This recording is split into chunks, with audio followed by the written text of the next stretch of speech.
咁呢一度咧就見到我哋住咗1個星期之後嘅景況，雖然有啲亂，都仲係好多空位。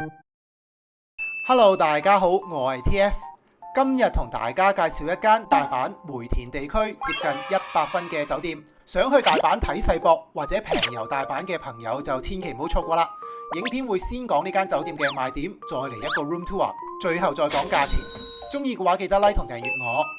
今次介紹呢一間酒店叫做 Hotel Hanko Grand Respire Osaka， 係大阪市中心內一間性價比極高嘅酒店。酒店位置十分方便，你可以喺機場乘搭 Haruka 特急線45分鐘到達大阪站，然後跟住呢條影片行，唔使5分鐘嘅腳程就能夠到達酒店。哇！你見到呢個酒店個大堂已經靚到不得之了啦。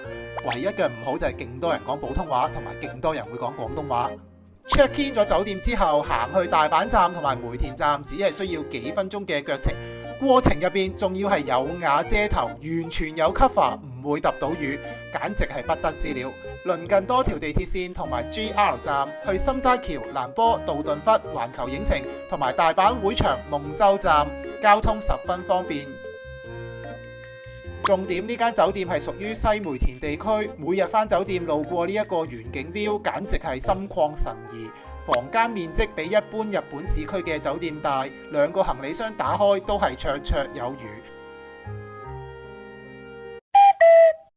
跟住同大家嚟一個簡單嘅 room tour， 一開門右手邊有一個鞋架，可以擺個行李篋喺路中心，仲有一塊全身鏡，每日出門口都會照到。隔離呢個 sofa 真係重中之重啊！每日啲衫就掉喺嗰度。呢一個衣櫃咧，可以同你講，由頭到尾住咗成個禮拜係冇開過㗎，都係掉晒喺隔離個 sofa。sofa 嘅對面有一個廁所，廁所嘅對面就係一個梳妝鏡嘅台面，真係非常之大，不得之了。行晒啲化妝品夾頭髮產品出嚟都係綽綽有餘。梳妝台嘅對面就係一個浴室，有企缸，亦都有浴缸。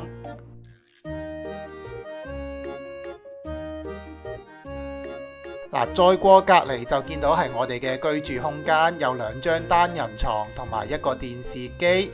再隔離有一個小偏廳，可以擺書包同埋每日買到嘅戰利品就掉晒喺度先，最後先一次過執。當然有啲咩咖啡機啊、水啊咁樣嘅東西啦，仲有個夾萬仔嘅。呢一間就係 corner 房，景觀非常開揚，可以望到大阪站同埋部分嘅西梅田地區。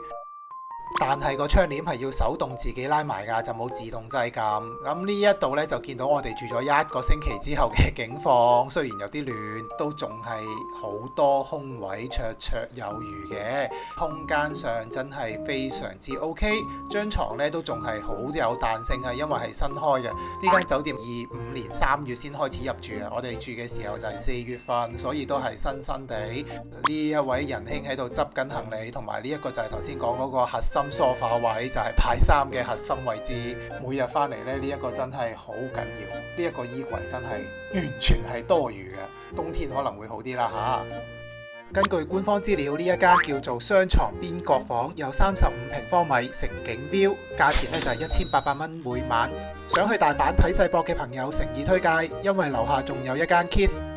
酒店仲會連接到去一個獨立嘅溫泉設施，因為收費都唔平，所以我就唔多講啦。中意嘅話記得 like 同訂閱我，我係 TF， 我哋下次再見啦，拜拜。